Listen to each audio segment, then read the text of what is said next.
Nasa linya ngayon si Attorney Michael Poa. Finally po, napagbigyan tayo na sa panig po ni VP Sara Duterte. Attorney Michael, good morning po, sir.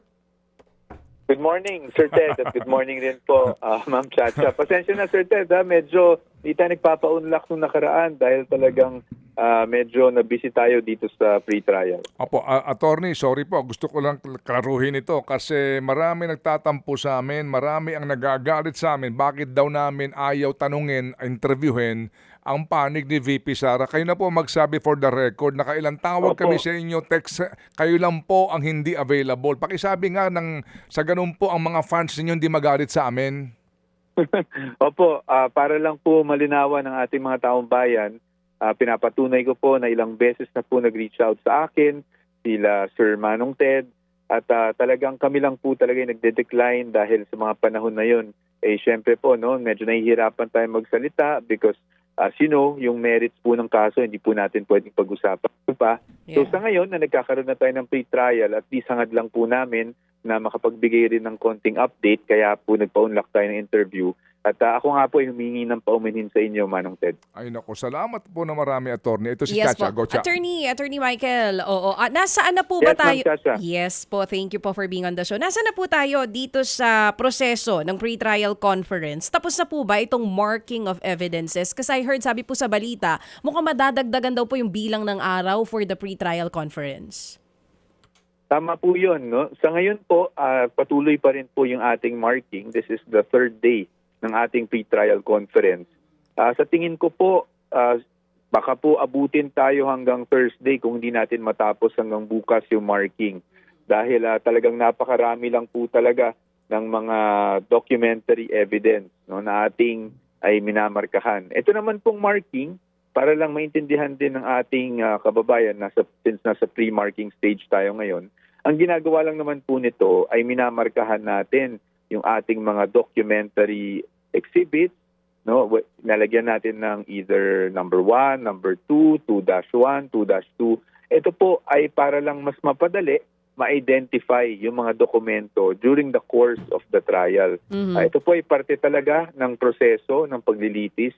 Kaya po sa ngayon, dahil lang sa dami talaga ng dokumento both ng prosecution and ng defense, medyo aabutin tayo. Kung hindi bukas, baka abutin pa po tayo hanggang Huwebes sa pananaw ko. Okay. Attorney Michael, sa defense side, gaano po kadami o ilang documents at exhibits po ang naisumitin ninyo para po sa upcoming trial? Marami po. Hindi ko po mabigay yung exact number. But for example, just to give everyone a clearer picture, katulad po yung mga acknowledgement receipts, no? Yung sinasabi nila na minsan ay yung mga aligasyon na pareho yung nagsulat or yung mga Mary Grace Piatos, for example, yan po ay nasa 4,000, I think, no? 2,000. Kasi 2,000 plus yan on each side, eh. So, medyo marami po talaga yung dokumento at isa-isa ito ay minamarkahan natin. Pero gusto ko lang po din sabihin siguro, since meron tayong pagkakataon, na both sides naman po, no, sa magkabilang panig na prosecution at defense, ay pinipilit naman po talaga namin ma-expedite yung proseso.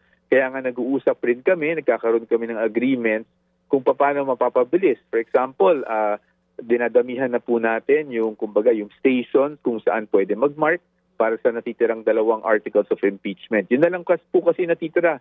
Yung allegation on unexplained wealth, yung mga SALN, etc., at yung confidential funds po na issue. Yan pong dalawa ang minamarkahan na lang. Okay. Attorney Michael, during the pre-trial conference, meron po bang mga dokumento or mga exhibits na nais ipresenta on the trial itself ang prosecution na kinwestiyon nyo po, ayaw nyo po sanang maipasama? Wala pa po ito sa pre-trial conference. Kasama po yan sa aming naging tugon o yung ating naging answer, no, dito sa impeachment complaint.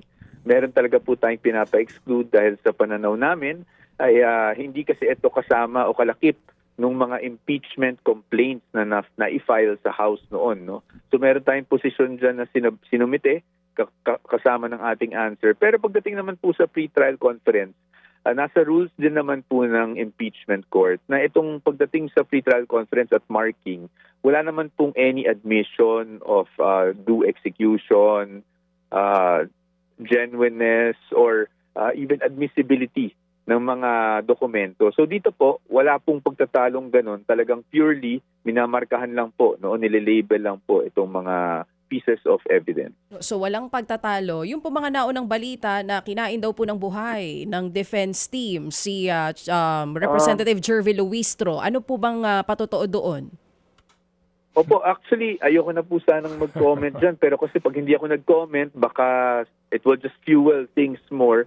I think we have to be fair and objective. No? Pagdating naman po doon sa unang araw ng pre-trial conference, hindi naman mawawala na may argumento ang both sides. In fact, mas nakakapagtaka pa kung walang naging argumento. Pero that's normal, that's part of the process.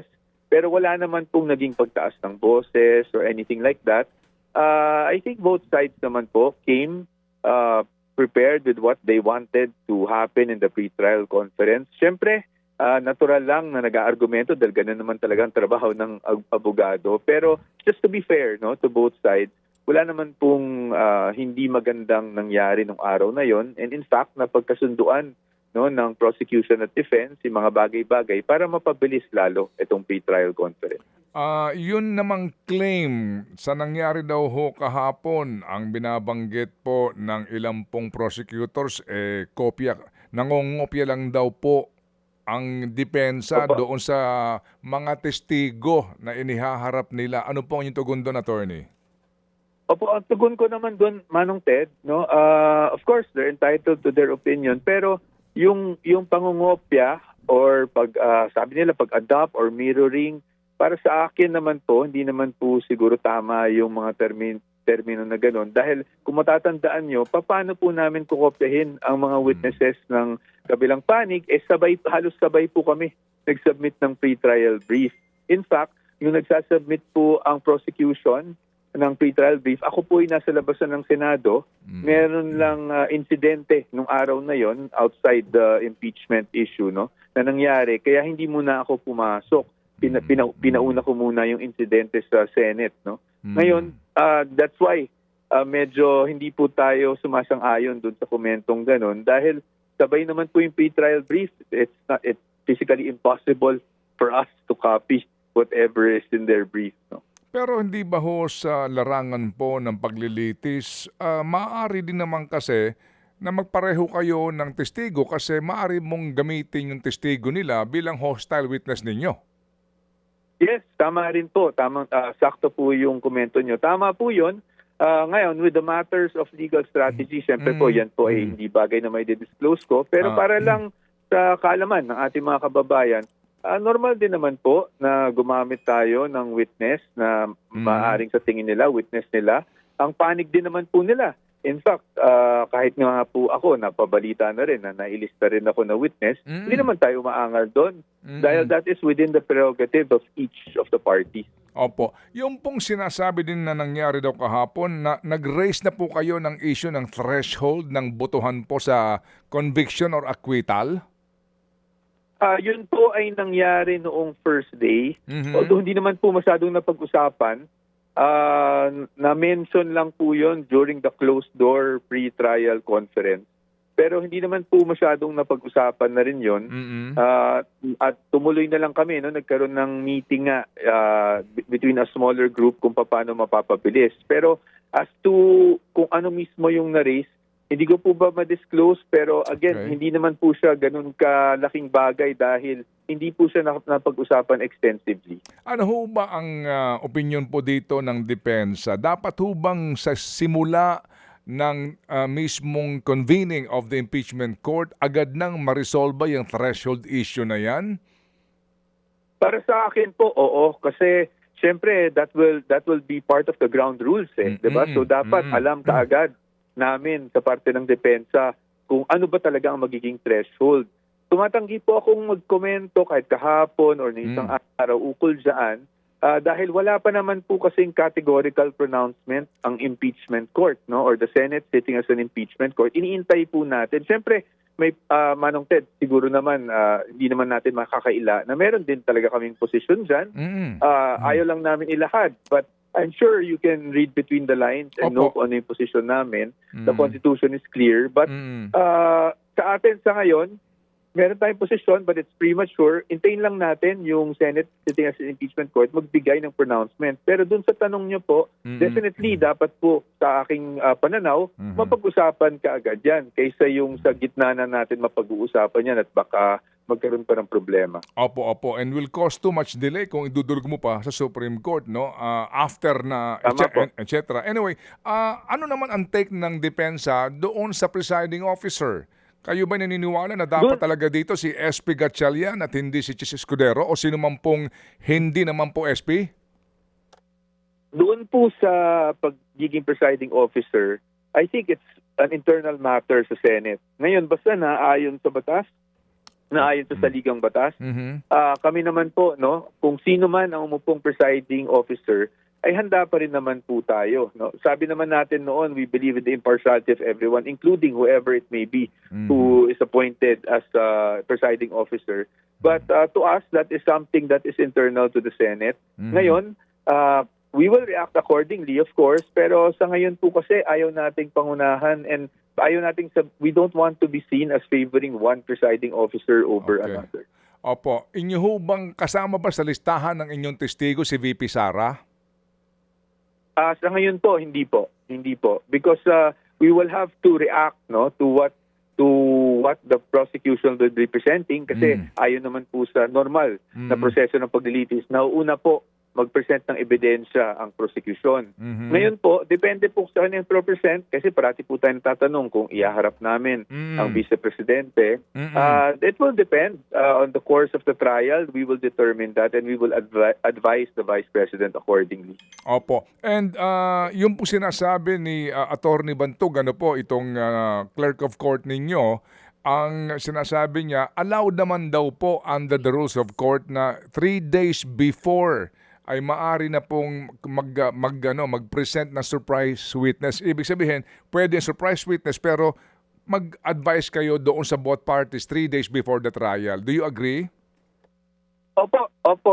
Sa amin naman po, no, ang importante lang po sa amin kasi meron namang reservations ang bawat panig. Kumbaga nagre-reserve kami ng mga witnesses. Okay. For example, dito po sa defense, marami kaming mga nireserve na witnesses na hindi namin pinangalanan, although nilagay namin yung purpose, para lang po mapanatili yung seguridad ng kanilang mga identities sa ngayon. No? Dahil siyempre, we have to protect these witnesses.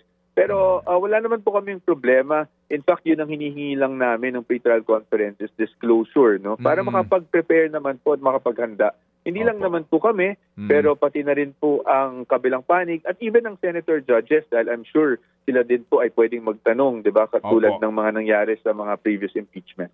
Okay. Attorney, kayo lang ba ang tanging spokesperson para po sa impeachment trial sa kampo ni VP Sara? Wala na ho kayong deputy o assistant?